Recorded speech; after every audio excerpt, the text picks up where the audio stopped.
Thanks for tuning in to Men for the Win, a podcast hosted by David Kufis and Dan Thompson, two avid fans who appreciate well-played baseball, especially when it's done by the Twins. Men for the Win is sponsored by the Grand Group with Edina Realty. Are you looking to purchase a new home in the Twin Cities area? Or perhaps you're trying to sell your current home? Whether you're upsizing or downsizing, the Grand Group with Edina Realty will meet all of your housing needs. Contact the Grand Group by emailing thegrand, G-R-A-N, group at edinarealty.com or call them by phone at 612-817-8751. The Grand Group with Edina Realty, 7-time Minneapolis-St. Paul Magazine Super Agent Award winners. Men for the Win is part of the Pulltab Sports Network, covering sports, culture, and entertainment across the Midwest. Check them out at pulltabsports.com and give them a follow on all your social media platforms at Pulltab Sports. On this episode, David and Dan recap the Twins' 3-game series against the San Francisco Giants. Another sweep. Dan, I don't understand. Thanks for listening.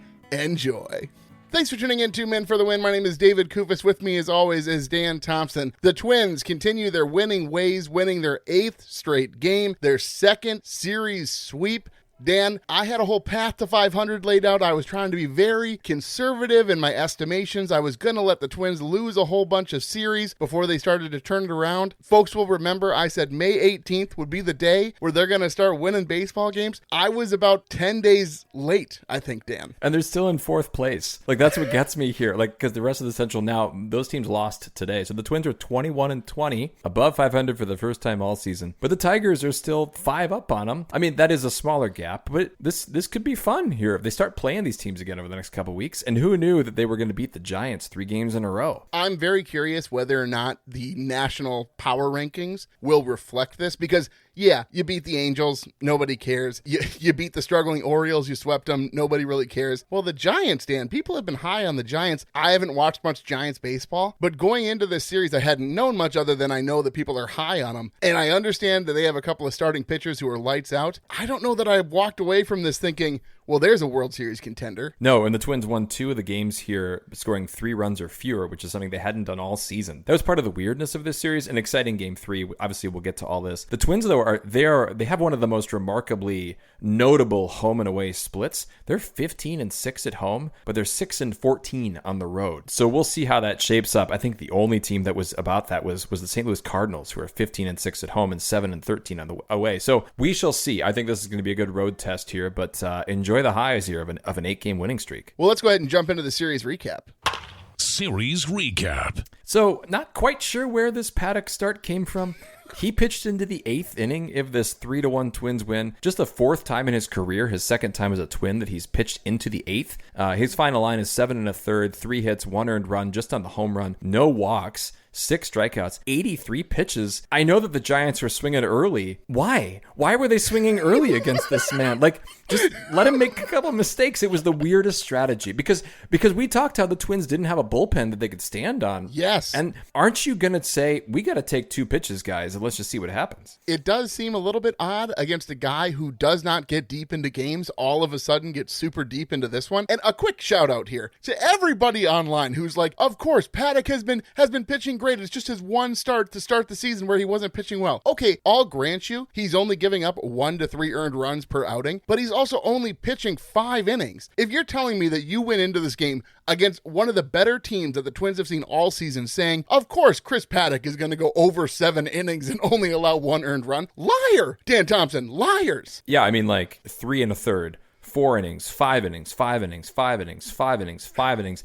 7 1/3. Like, this is just not part of the pattern here. Now, it's obviously we're pleased about it, and he did look pretty good. His fastball, everything was faster. Now, it's been warmer in Minneapolis this weekend, and yes, some people were attributing it to that. So that is an encouraging sign that maybe he's just a summer guy, a boy of summer here, flourishing. Anyway, Varland finishes the 8th, and Coulomb gets the 9th for his 2nd save of the season. Now, we mentioned this whole new intro package for Louis Varland about the Hulk and how he's green in all of these shots. Well, so Louis had this interview where somebody asked him about it, and I'm thinking, okay, great. We're going to get the origin story about where this came from, why they're calling him the Hulk and whatnot. And you could tell, even just in print, Dan, I didn't even need to hear the tone or the body language, how it came out of him. Clearly, he had no idea where this came from either. He's like, well, yeah, somebody showed it to me and I thought it was okay, so I said fine, but maybe people will understand it. And it's like, nobody's going to understand it. Like, that was the opportunity. If there was a reason for this, then sure. Then we'd all be on board if there's a cute little story about why we're calling you the Hulk. No reason, Dan. No rationale for this. It's the same complaint that I have about all the home run celebrations that are thoughtless. Yes. Where like Pablo walking to the Mall of America and getting one of these. 'Cause my chest is cold and my arms aren't. I mean, the vest, Pablo, have some reason here for the origin. Yeah, I don't love that. There's got to be more forethought. But anyway, nevertheless, it's a great pitching performance. Now, the Twins offense didn't do a lot, but it did a little. Bottom of the first, Buxton led off with a triple off of the right field wall. Larnach hits an RBI single, so it's 1-0. Bottom of the fourth, France singles, steals second, which I don't think was the intention here. I think the intention was a hit and run, but yes. Lee strikes out, but that's just the third stolen base of Ty France's career. And then Correa hits an RBI single to bring him in 2-0. And then in the bottom of the fifth, Buxton singles in Bader from second. It's 3-0 Twins. That was all the offense they needed. Again, as I mentioned, the first time of the season they'd won a game scoring 3 runs or fewer. Buxton and Correa each have a couple of hits. They go 3 for 8 with runners in scoring position as a team. The Giants, David, this got me, did not have a single at-bat with a runner in scoring position. And this had to be one of the shortest games of the season, 2 hours, 5 minutes. I couldn't think of one that was shorter. I couldn't find the stat either. Well, speaking of quick games, Dan, game 2 was actually 2 hours and 4 minutes, which I just think was really funny to me that you would put that note in. And then I looked at the time of game for game 2, and it was 1 minute shorter. Another very quick game, another dominant performance by Twins pitching. Joe Ryan goes 6 innings pitched, 2 hits, 1 earned run, 7 Ks. The only earned run came on a solo shot. He only threw 76 pitches, and I think had he not just expressed that he had lost most of his body weight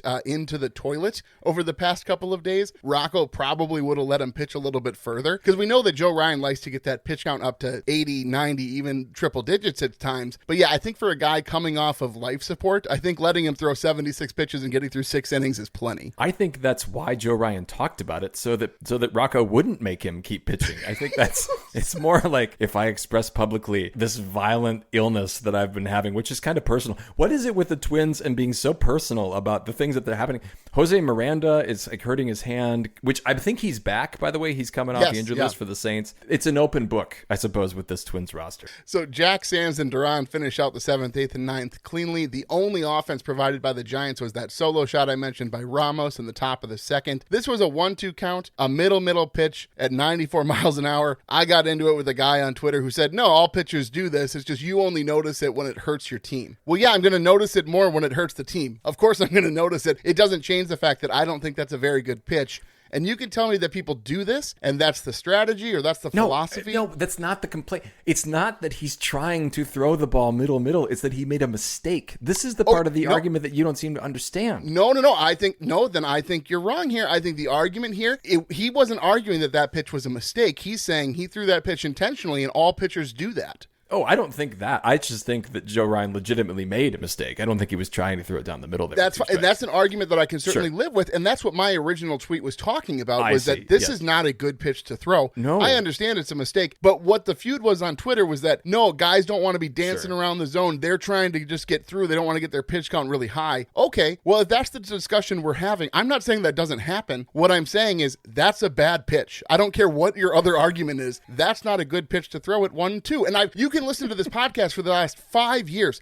How many times have I been annoyed, Dan, at Twins pitchers giving up big hits on an 0-2 count? There he is, beating that dead horse. Yeah, exactly.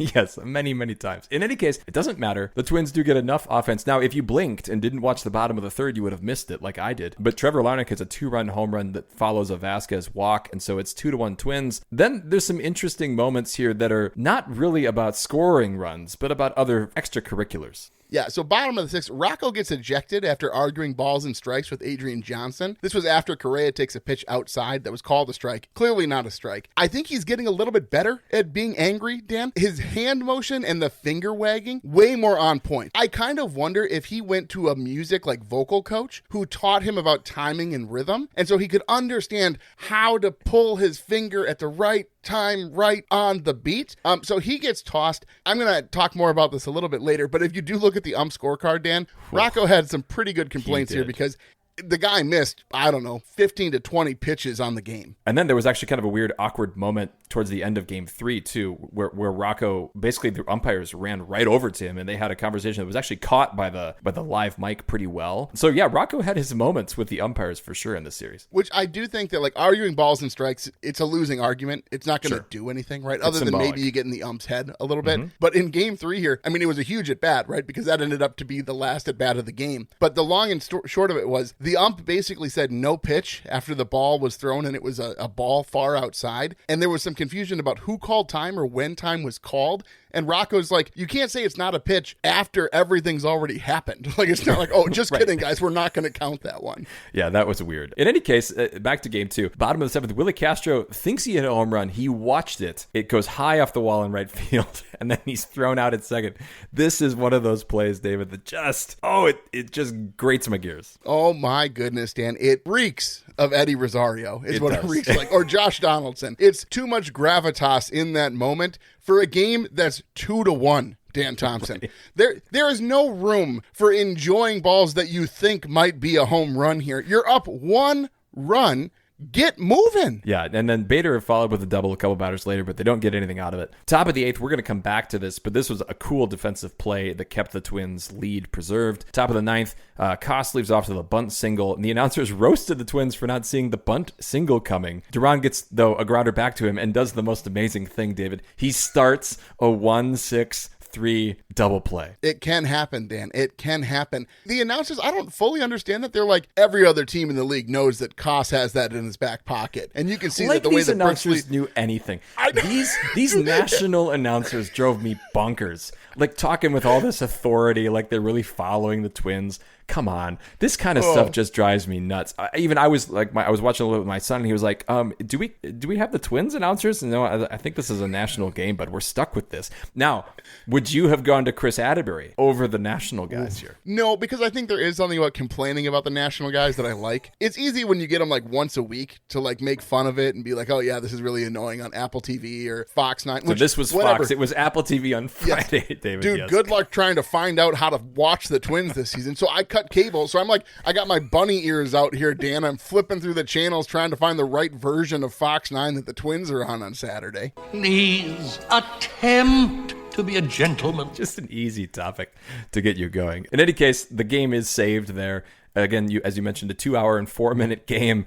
So they played 2 games in 4 hours and 9 minutes here to start the series. And then we get a very exciting game 3 that, I'm going to be honest, David, if they had lost this game, I still would have been super happy about how this series went. And then they went and won this game in extra innings 7-6. Shocking, Dan. And I don't know at any point this season, other than this game, that I ever would have had hope that the Twins would win this game. Never once in this game, if this was 3 weeks ago, would I have said, of course the Twins can still win this game after the Giants came back to tie it. But now, Dan, my stomach's starting to do that thing where it's like, you know what, David, this game, this team, they might be okay. They might be okay. And Careful.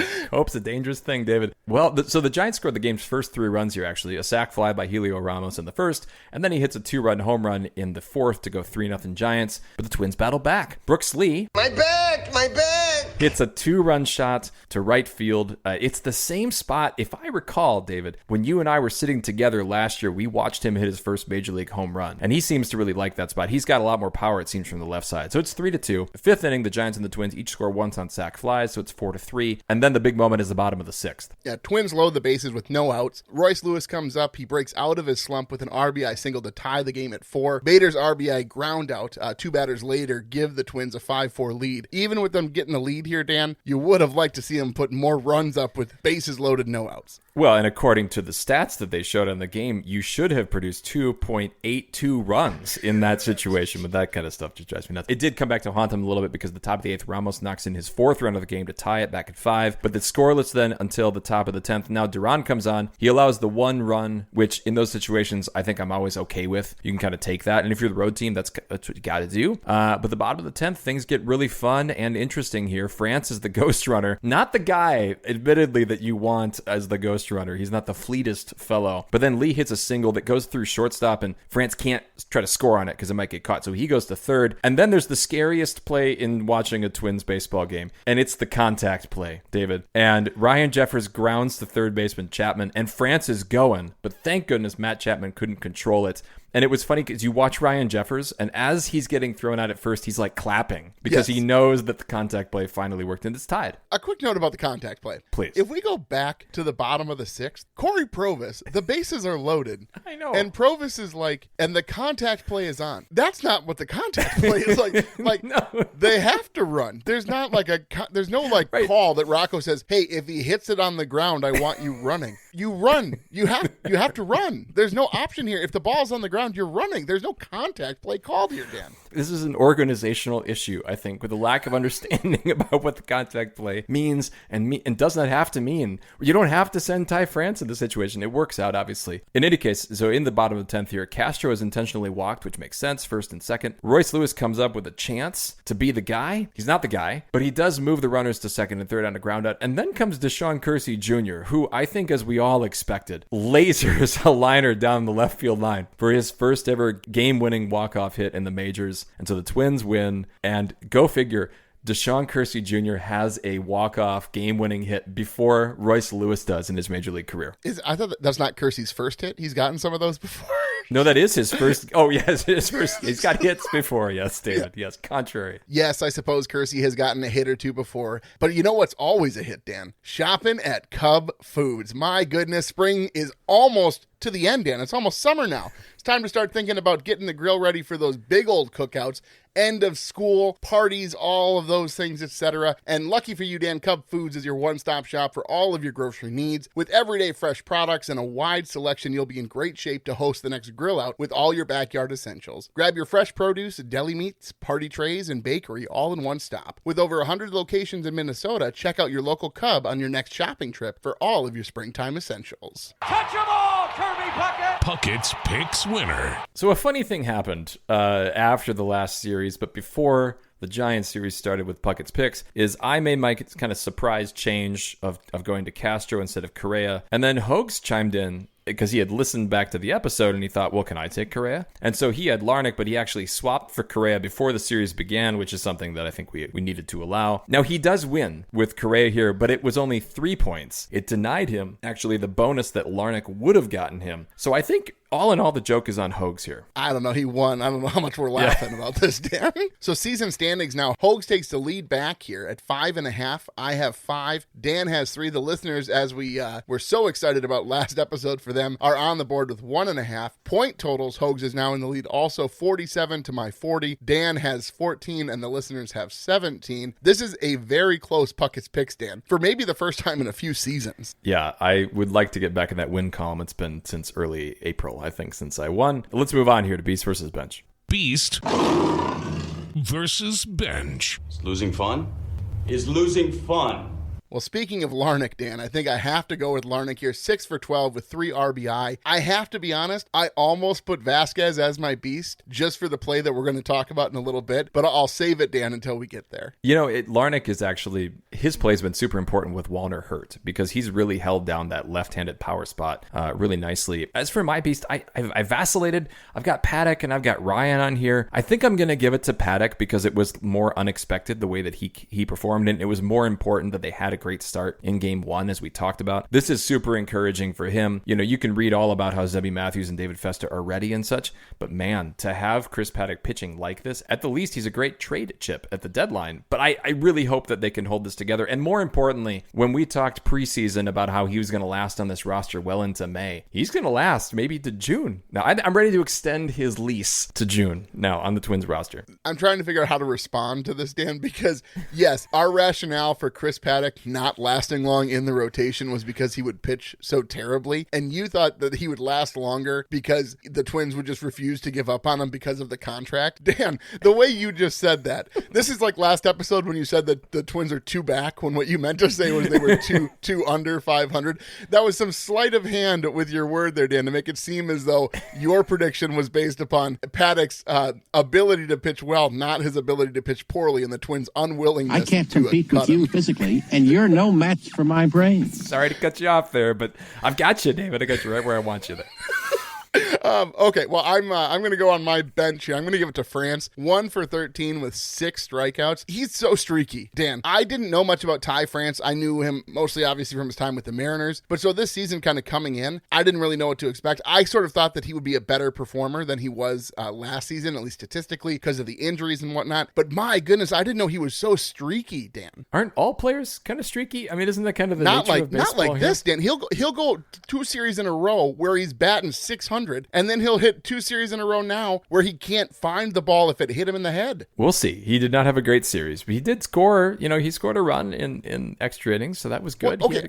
you think he's not worthy of the bench slot? No, I think he's worthy of the bench too. I wouldn't have wanted. I could change. I almost put Willie on the bench just for watching that ball, Dan. No. I'm gonna go with Byron Buxton. I know he had a good game 1, but he had 7 strikeouts in games 2 and 3, and I worry that maybe the swinging at the low outside pitches. Though, to be honest, if Taylor Rogers is pitching to you, I don't know how you try to hit a baseball from a sidearm guy like that. That seems so tough. I don't understand how you do it. Yeah, knowing that the ball could potentially actually rise, I think is the hardest thing for your mind to understand. I don't know how guys do it, but I got to be honest, Dan, even low-level guys in the majors, I don't understand how major league guys hit those guys either. Did we even name the right Rogers? Is it Taylor or Tyler? Which Rogers are we talking about? This is Tyler. This is Tyler. I'm sorry. All right, let's go on to Rocco's Rewind. Rocco's Rewind. Okay, Dan. Game 2, Rocco gets tossed. I would argue this happened like 3 weeks too late. I don't understand why this is the moment of all moments that you choose to get tossed. And to be fair, again, the ump was really bad. It was a terrible performance. Bad. But similar to last episode when we talked about how you didn't use a pinch hit when you should have, like for the first time in your career, there was a time when it made sense to pinch hit and you chose not to. Why are you getting tossed here in this moment? Like, I know maybe you're trying to fire up the team, but the only reason why I don't think that's necessarily the case is because we could have used some of this fire weeks ago at this point. So why now when the team is performing so well? I can understand being upset when your job is sort of on the line here, which we think it very much was earlier a couple of weeks ago. So why now, Dan? I can't compete with you physically, and you're no match for my brains. Whoever knows what's going on in Rocco's mind. Maybe it was Jace Tingler who told him. He kind of like, worm-tongued him out and said like, go, this is the moment. Maybe it's because Carlos Correa was up. Do you want to respond to my worm-tongue allusion there?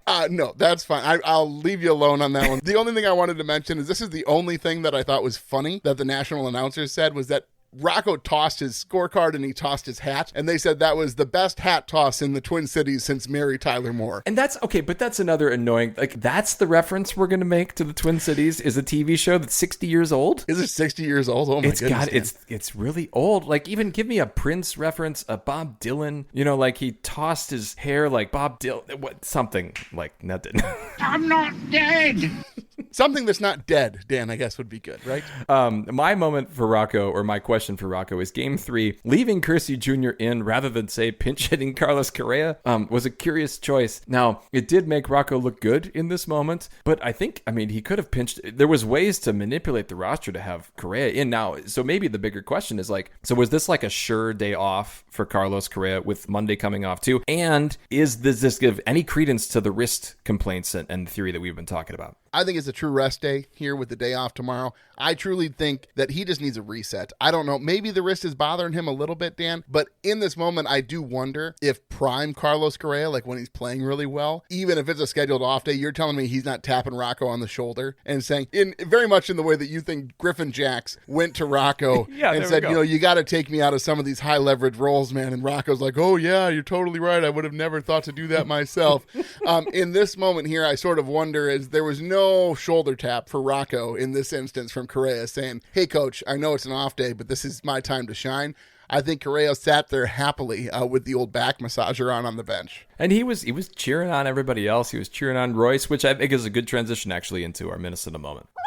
Minnesota moment. So Royce Lewis entered this at bat here in Game 3, 6th inning, I think it was, on an 0 for 36, dating back to last season, which is the third longest. Phil Miller tweeted about this for the Star Tribune. The third longest in Twins history. He gets a single that ties the game, and it is a solid single to center, right? Like he finally hit a ball flush. He gets on base also his next at bat. So is this the turning point for Royce? Is this a breakout moment, do you think, for him, or is this just lucky? I think he needs to hit a home run. And I think once he hits a home run, so many of those demons will flee. But in this moment, yes, I think it's good, and I think think it's mentally going to be helpful for him, but I still think let him hit a deep ball to left field, and then we'll talk about whether it's sort of a turning point for him. What do you have here? Game 2, top 8. Folks, if you haven't watched this replay, you have to watch this replay. 2-1 Twins. You have Ramos at second, and then he advances to third on a Lamont Wade Jr. fly ball. Here's the play, Dan. Ramos is taking a little bit longer lead than maybe he should, but not crazy, right? He's still being watched a little bit. Vazquez picks off Ramos at third with a great throw and a great catch and tag by Lewis, likely game-saving.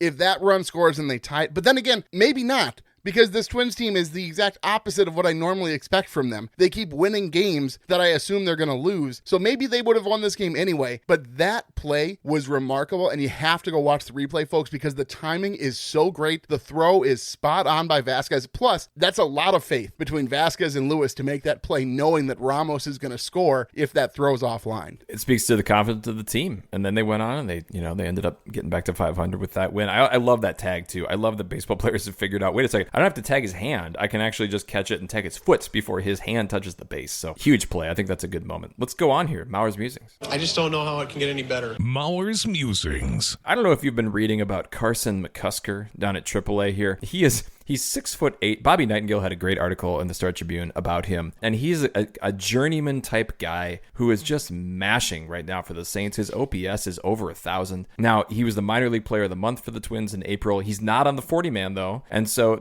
we've seen this before with prospects. We saw it actually with Deshaun Kersey Jr. last year, where he didn't finally get added to the 40-man until like August or September, and now he's up now. A guy who played independent ball for a while, and then he kind of came back, and he's just been climbing through. So are you excited about McCusker? Should we be excited? Am I too excited about the potential of a dare we say, Aaron Judge-like person? All rise for Dan's Judge Love. I think you're maybe a little bit spoiled by what Luke Keeschel did when he got called up. I have magic hair that glows when I sing. It's totally possible. You just mentioned him so we could play that sounder. That's the only reason you mentioned Luke Keeschel. There's maybe a touch of that.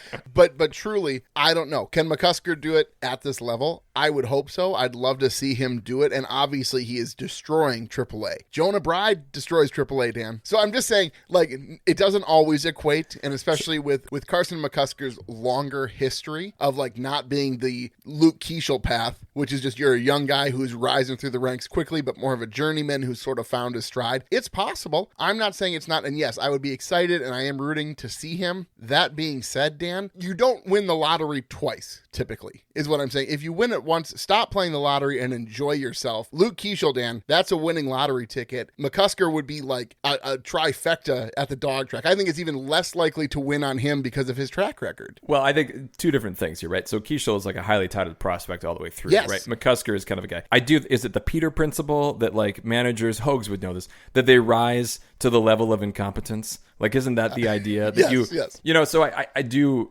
I love that you mentioned Hogs knowing he's a manager. Well, he's my middle manager that's friend. That's the second time this season that you've just taken a non-called for shot at Hogs. It's not like Hogs has been needling you in the text thread. You're just I think I'm going to make fun of Hogs here and say that he's risen to his level of incompetence. He's going to have a couple episodes here without me to take some shots at me here coming up. I think you make a good point. It would be a feel-good story. That's why I'm wearing my Saints hat today in honor of Carson McCusker. What do you have here as your music? Clearly, Dan, the mindset has shifted here. Yes. My path to 500, very confusing. Doesn't make any sense anymore. I can't change it. Every time I enter the stats, you think I'd be sad because I'm so wrong. But because the Twins are playing so well, how could I possibly be sad? I hope I'm so wrong that none of my predictions are right the rest of the way, and they just keep winning games for eternity. That would be great, Dan. And I know it's so funny. It's 8 games. Tell me honestly, Dan, that you haven't been thinking about the scene in Moneyball with the sign, we may never lose again. Tell me you haven't thought about that a couple of times.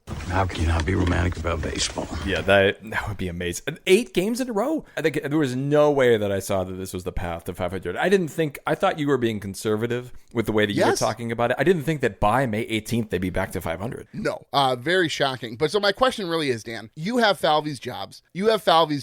Actually, that's not even a misspeak. The guy has 6 jobs for the Twins. You have Falvey's jobs, plural. And let's say the Twins keep playing. From this point on, let's say that they play a 3 to 4 game above 500 pace, which I think is conservative at this point if the team continues on this trajectory. What do you do at the deadline at this point? Are you a buyer? Are you a seller? Are you standing pat? If you are a buyer, what are you looking to buy? If you're a seller, who are you willing to lose? I don't think I want to lose anybody right now. That's the weird thing. Like, when the team is playing well, and the fact that they've gotten contributions from, like, literally everybody on the team. You even praised Christian Vazquez. He's playing well. Deshaun Kersey had a game-winning hit. I'm not ditching Bader, who's playing a great left. Larnach has been great. I think, if anything, maybe some depth, depending. You know, like, do you pick up an outfielder who can play all the positions? You don't really need a speed guy because you got Kersey. So that would be the only thing I would do, is add a depth position player, because Cody Clemens and Jonah Bride don't need to be on this roster much longer. And I know you're saving a spot for Wallner, but you assume there's some injuries. So that would be the way I would do it. They don't need a bullpen arm. They don't need starters. This feels like a very complete team right now, which is a weird thing to say about a team that's 21-20. Yeah, I think an impact bat is what you need to sign. Somebody who would be your permanent DH, I think, is not out of the question. And just looking forward, Dan, to the next season, the only guys you're losing, France, Castro, Vazquez, Paddack, Coulomb, Alcala, and then Bader has an option, which I would guess at this point that the team is definitely going to exercise. I forget if it's a mutual option or a team option. But I just think, Dan, at this point, this team, you sort of want to ride with this season just to see what you can do in the offseason for next season. Now, I'm not saying that they can't win the World Series this season. I do think some guys are going to have to keep taking steps for that to even really be feasible in our minds, right? But I am thinking to next season, if you get this core group of guys and they're all performing at the level that you're expecting for them to perform, and you add a couple of pieces over the offseason when you're really not losing too much, this could be a team, Dan, that is a contender. You know, it's been 41 games, though. So we'll see. We'll see when they keep going here and they start playing some teams they haven't played yet. But it is certainly reason for optimism. Definitely. Well, let's grade this series, Dan, speaking of optimism. Series grades. Well, Dan, as is tradition, I will get mine out of the way quickly. I'm going to give them an A. This team is very baffling to me. I do not understand this turn that they've taken, but I am absolutely here for it. Again, I thought it would take them to the All-Star break if they were ever going to get back to 500, and now they're above 500, Dan, and I absolutely love it. Yeah, so my new rubric, the 5 categories here, I'll work through them. So momentum, I'm going to use the pendulum, metaphor scoring system, is a +2. You swept a team at home that has a better record than you. I think that about does it. Decision making, I think this is accidental that they're getting a +2, because I think Rocco could have made other decisions, but he made decisions that worked out in this. The one demerit here is Willie Castro's, trot. That was not a good mental choice there, but I think Vazquez's play, there's a lot of things that overshadow that mistake. Now the Stars, I don't think the Stars were great actually in this series. I gave him a 0. Now partially because Pablo was fine enough, but he wasn't great. Joe Ryan did enough, but Buxton was mid, Correa was okay, and Royce certainly wasn't himself. But the mid players played really well, right? Bader played well, Jeffers came through with some big plays, and then Paddack, a veteran guy who I'd qualify as a mid, I gave him a +2 there. And then youth, I think Brooks Lee and Deshaun Kersey Jr.'s plays, especially in Game 3, really sealed it. I convert that back to the 1 out of 5 scale to make the points easier, so it ends up being 5 + 5 + 3 + 5 + 5, which is 23 out of 25, which is an A. Did I go too fast there for you? I still don't understand how the 5s come into it after you're doing the +2s. Is it just you're just moving them forward to get in?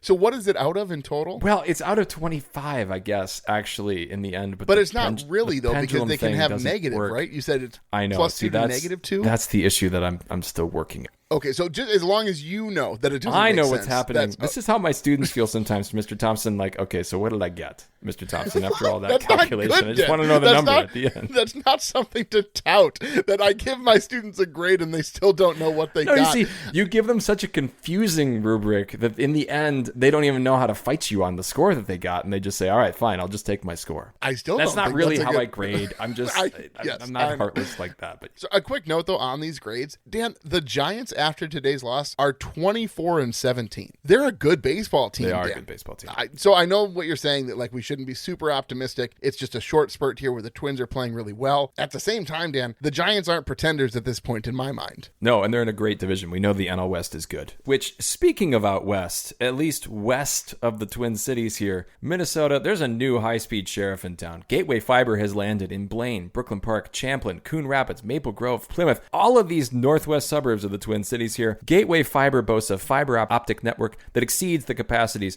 of some of the biggest players in the business, which gives you more whiz for less cost for all of your online working, your streaming, and gaming. With no hidden fees, no data caps, no installation installation fees. Gateway Fiber is perfect for your home or business, so go to gatewayfiber.com to get fast, reliable, and affordable high-speed fiber internet. I don't know, Jack. It looked like Herbeck pulled him off the bag. Herbie's headlines. Not a ton of notes here, Dan. Just one that I've just found was funny. The Rays experienced their first home rain delay in the history of their franchise, and it ends with a walk-off against the Brewers, which is just the first time that the Rays have had to play outdoors, Dan. There's still a part of me that wishes that they would have, reinforced but left Tropicana Field in tatters. Just kind of that image of like a roof that's kind of like post-apocalyptic, I think would have really kind of felt pretty good. It's funny. As long as it was safe, of course. And then, now, David, I'm a collector of baseball hats here. I have a number of them, probably about 10 different Major League Baseball teams. So the Padres is one that I wear a lot because it kind of, it goes with my leather jacket. I'm very fashionable. And I also have a Rockies hat. And I've been trying to wear the Rockies hat as much as possible because they're a Spokane Indians affiliate. And so, there's a connection there. And there's kind of a soft spot for the Rockies. But they just got beat by the Padres 21-0. And I'm sorry. Are they the worst team ever? Maybe right now. I mean, they're on the pace that would be worse than the White Sox last year. They're bad, Dan. They are very bad at baseball. I was watching them actually play the Tigers because they had a game that they should have won. Right. And then they absolutely fall apart. And then there was another video that happened where there was like an overthrow at home plate where a guy scored because the catcher let the ball go 5-hole on him and the pitcher missed the backup, which is just sort of hilarious. But this is only one shy of the 22-0 record set by the Indians over the Yankees in 2004, as well as the Pirates over the Cubs in like 1975. I just like the Yankee one, Dan, because nothing makes me smile more than the Yankees losing a baseball game 22-0. Exactly. Well, hey, we've got the Orioles series. Let's make some Puckett's picks. And we'll see you tomorrow night. Puckett's picks.